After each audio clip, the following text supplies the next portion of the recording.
அஸ்ஸலாமு அலைக்கும் வரஹ்மத்துல்லாஹி வபரகாத்துஹு. இந்த ஹோராப்புலை மண்ணிற்கு ஒரு பாடசாலை வர வேண்டும். அந்த பாடசாலையை இந்த ஹோராப்புலை மண்ணிற்கு எடுப்பதற்கு போராடிய ஒரு மகத்தான புனிதமிக்க மரியாதையான ஒரு மனிதரின் மூத்த மகள். அது மட்டுமல்லாமல் 3.5 வயதிலேயே தனது கல்வியை தொடங்கிய ஒரு மாணவி. அத்தோடு இந்த ஹோராப்புலை மண்ணிற்கு பெருமை சேர்த்த முதல் ஆசிரியைமான ஒரு இந்த ஹோராப்புலையின் சொத்து என்று சொல்லலாம். அவர்களைத்தான் நாம் இன்று சந்திக்க இருக்கின்றோம். அஸ்ஸலாமு அலைக்கும் வரஹ்மத்துல்லாஹி வபரகாத்துஹுமா. வலைக்கும் ஸலாம் வரஹ்மத்துல்லாஹி வபரகாத்துஹு. முதல்ல இந்த மக்களுக்கு உங்களுடைய முழு பெயர் என்ன, அத்தோடு நீங்கள் சேவையாற்றிய காலத்தையும் சொல்லுங்க. எனது முழு பெயர் சக்கரியா லெப்பே ஜெயரம்பு விவி. 1968ஆம் ஆண்டிலிருந்து 92ஆம் ஆண்டு வரை கடமையாற்றியிருக்கேன். மிக நீண்ட காலம் இந்த பாடசாலையில கடமையாற்றிருக்கிறீங்க. அத்தோட நீங்க இந்த பாடசாலையில் ஆரம்ப காலகட்டங்களில் மாணவியாக இருந்திருக்கீங்க.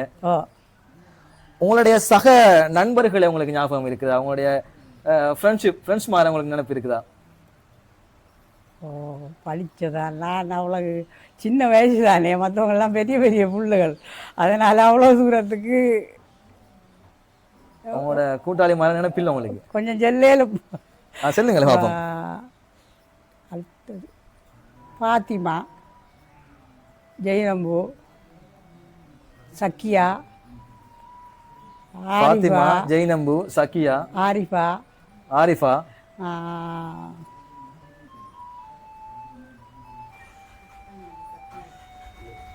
மரியம் பீவி.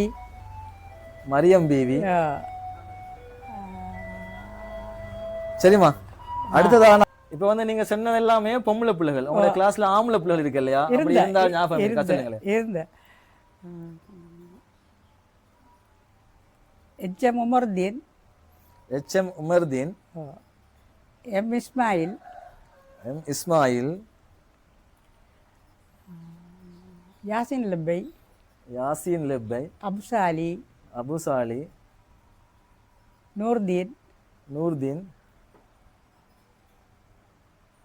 மாஷா அல்லாஹ், 75 வருஷம் கடந்தாலும் இன்னும் நிறைய ஞாபகத்தோட இருக்காங்க. ஹனீஃபா, ஷரீஃப்தீன், சஹாப்தீன். சரி. ஓம். அப்ப உங்களோட படிச்ச உங்களோட ஃப்ரெண்ட்ஸ் மாதிரி உங்களுக்கு ஞாபகம் இருக்கு. உங்களுக்கு படிச்சது அந்த டீச்சர்ஸ் மாதிரி உங்களுக்கு ஞாபகம் இருக்கா? சிலாக்கள் நினைவு இருக்கு. அந்த நினைவிருக்காக்களை வந்து எங்களோட பகிர்ந்து கொள்ளுங்க. முதலாவது அதிபராக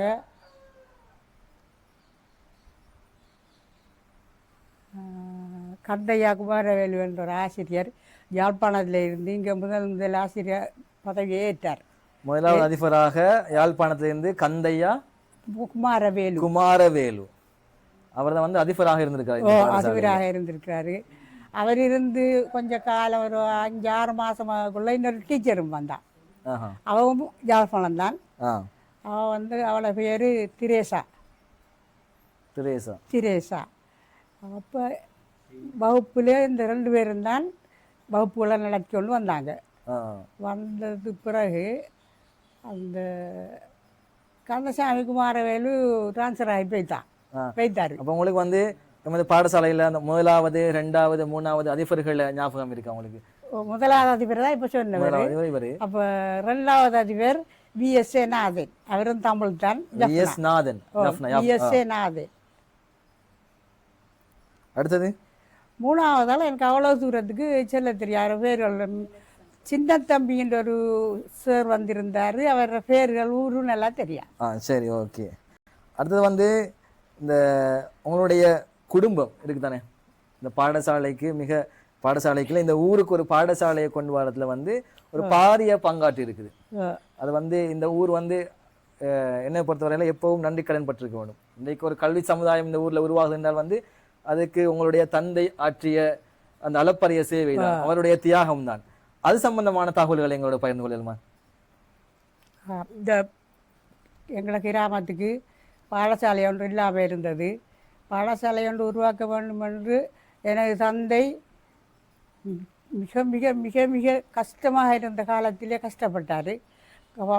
எப்படி என்று சொன்னால், அவரோட சொந்த செலவில் அண்டாபுரம் ஒவ்வொரு மாதமும் அண்டாபுரத்துக்கு போவார்.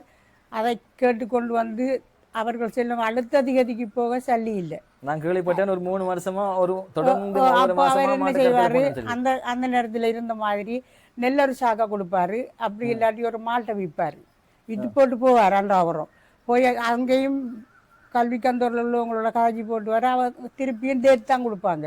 அதே மாதிரி 3 வருஷம் என்ற தந்தை அயராதுளைச்சித்தான் இந்த பாடசாலைக்கு இடம் எடுத்த. பாடசாலைக்கு எடுத்த இடம் அரசாங்க இடம், யார் இடமும் இல்லை.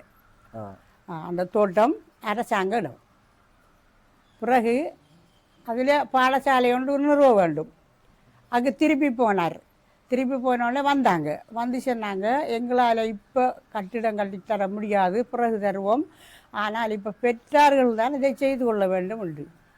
அதற்கு நாங்கள் எங்களோட பாப்பா ஒரு வெள்ளிக்கிழமையில் பள்ளியில் சொல்லி எல்லாருமாக உழைச்சி நாம் இந்த ஸ்கூல் ஒன்று கட்டணும், எல்லாருமாங்க எங்களை தான் கட்ட சொல்லியிருக்காங்கன்னு சொல்லி சொன்னோடனே எல்லோரும் ஒத்துக்கொண்டாங்க. ஒத்துக்கொண்டு எல்லோரும் ஒத்துழைச்சாங்க. ஒத்துழைச்சி களிமண்ணினால் தான் கட்டினேன்.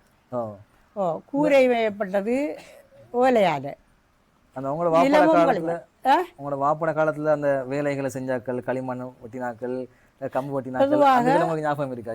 ஒரு 5-6 பேரை சொல்லு. பொதுவாக பெற்றார்கள் ஆம்பளை பொம்பளை எல்லாரும் மாதிரி வந்து வேலை செஞ்சாங்க. எல்லாரும் பேர்கள் ஞாபகம்? பேர்கள் உதுமா ஹல்லாஜி உதுமா லப்ப, மஹமூது லப்ப, ஹபீப் லப்ப, இப்ராஹிம், இவர்களெல்லாம்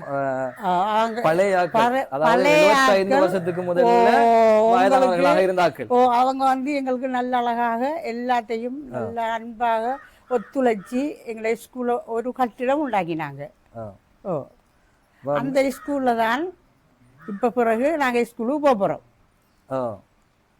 உங்களுடைய வாப்பா வந்து நம்முடைய ஊருடைய கல்வி சேவைக்கு மட்டும் இல்லாம இந்த ஊருக்கும் நிறைய சேவைகளை செய்திருக்காரு.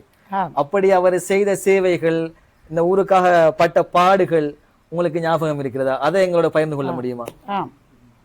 எங்களோட வாப்பா இந்த ஊருக்கு ஒரு கடிதம் கொண்டு வரதுக்காலும் ஒரு உதவி, ஒரு வசதி இல்லாமல் இருந்த ஊர் இது. அந்த ஊருக்கு தபால் பெட்டி ஒன்று கேட்டு எங்களோட வாப்பா அரசாங்கத்தினால எத்தனையோ கடிதங்கள் கொடுத்திருந்தார், வரல.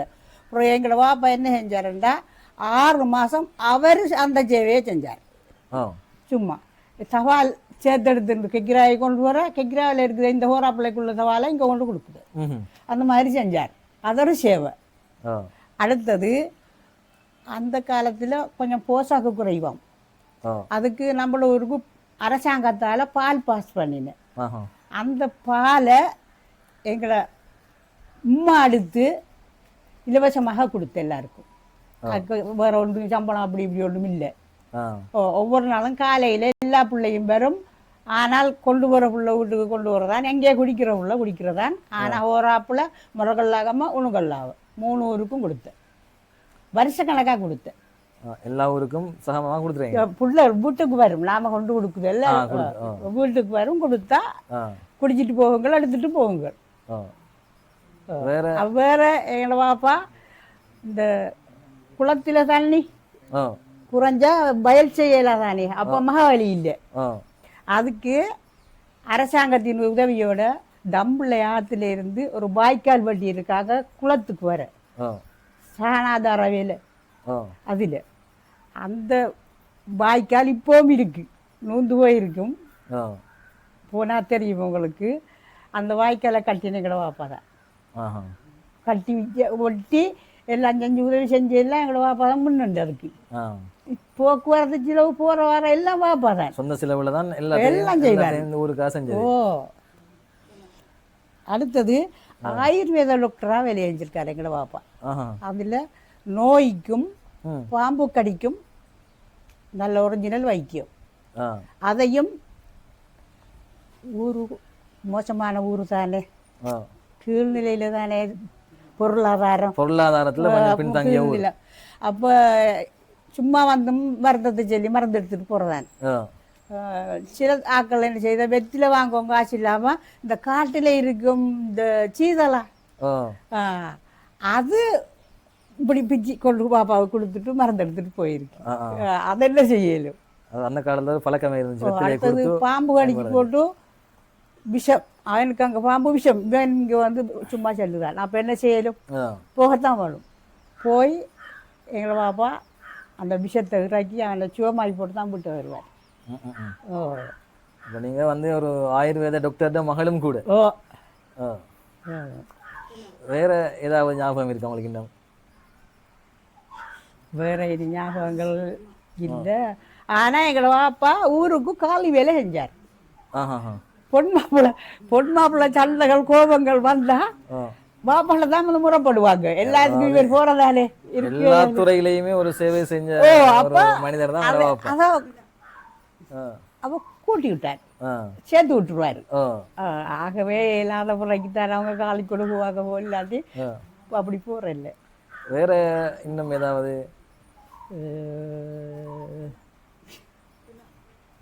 அடுத்தது நம்மளோட நிசாம் மாஸ்டர் வாப்பாட வீட்டு முன்னுக்கு இருக்கு கிணறு. ஆ அந்த கிணறும் எங்களோட வாப்பாட சொந்த செலவில் தான் கழட்டினேன், வெட்டி கழட்டினேன். அப்ப அந்த கிணறு வந்து அவ்வளோ பழைய பழைய வரலாற்றை கொண்ட கிணறு ஓ தான் ஓ அது. ஓ ஓ ஆ.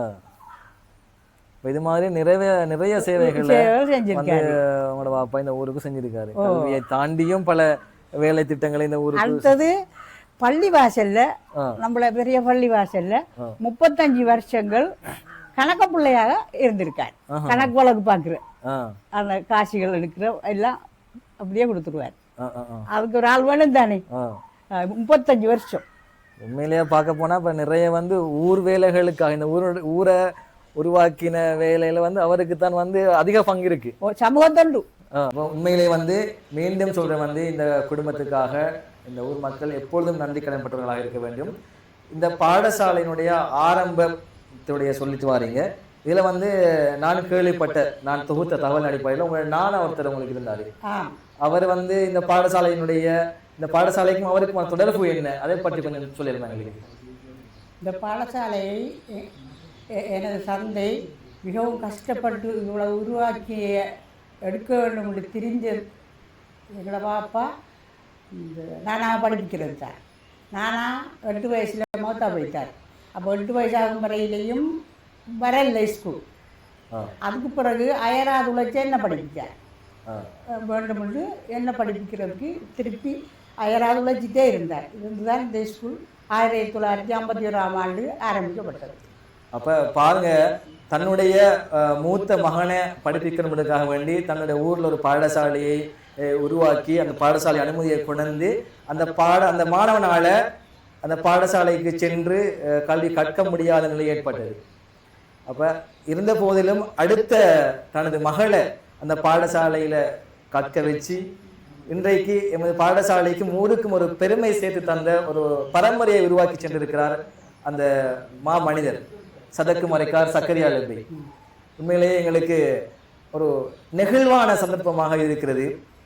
அதோட இப்ப அடுத்த பரம்பரைக்கு வருவோம். உங்களுடைய சகோதரர்கள், இந்த உடன்பிறப்புகள், இவர்களும் இன்றைக்கு நம்முடைய ஊருக்கு வந்து கல்வி சேவையை வழங்கி கொண்டிருக்கிறார்கள். அவர்களை பற்றி யார் உங்களுடைய சகோதரர்கள், அவர்கள் இந்த ஆசிரியராக இருக்காங்க நிறைய பேர், அவர்களை பற்றி பகிர்ந்து கொள்ள முடியும்?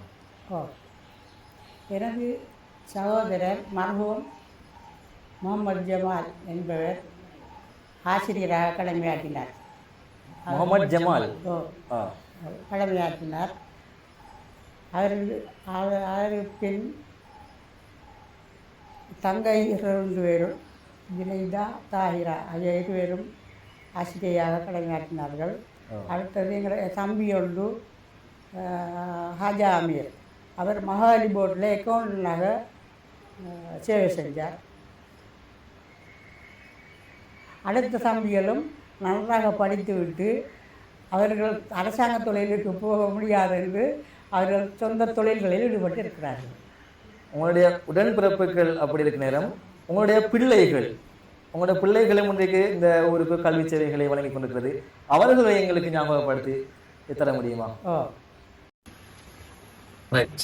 எனது மூத்த மகன் முகமது நஜீப், அவர் விஞ்ஞானத்துறையில் கொழும்பு ரோயல் கல்லூரியில் படித்துக் கொண்டிருந்தார். அப்போது அவர் எழுதிய பரீட்சையில் அவருக்கு ஒரு புள்ளி குறைவாக இருந்தது. அப்ப பல் டாக்டர், டென்டல் டாக்டருக்கு அவருக்கு கடிதம் வந்துச்சு. அவர் 2 நாள் இவ்வளவு கஷ்டப்பட்டு படிச்சு சூத்த பண்ணி பார்க்க போகல. போகாம அவர் இருந்துட்டு திருப்பி படிக்கவும் இல்லை இருந்தார்.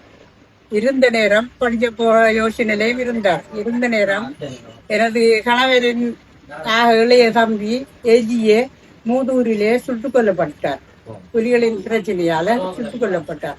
அதன் பிறகு அவருக்கு வாழ்க்கையை வெறுத்து சுற்றுப்பிரியாணம் மாதிரி போற மாதிரி போய் ஜப்பான்ல இருக்காரு. இப்போ இன்னும் ஜப்பான்ல இருக்காரு. ஜப்பான்ல இருக்காரு. அடுத்த பிள்ளைகள், அடுத்த பிள்ளை 3 பொம்பளை பிள்ளை. 3 பிள்ளையும் படிச்சு 3 பேரும் ஆசிரியர் தொழில இருக்கிறாங்க. ஒரு கடைசி பிள்ளை ஆங்கில ஆசிரியை, மற்ற பிள்ளைகள் தமிழ் ஆசிரியர். பேர்களையும் கொஞ்சம் சொல்லிவிட்டீங்க. மூத்த மகளின் பேர் ஆசிரியை கௌசல் கரீமா, அடுத்த பிள்ளை பேர் ஆசிரியை அனிஷா, அடுத்த பிள்ளை பேர் ஆசிரியை அமானி சிஹாரா.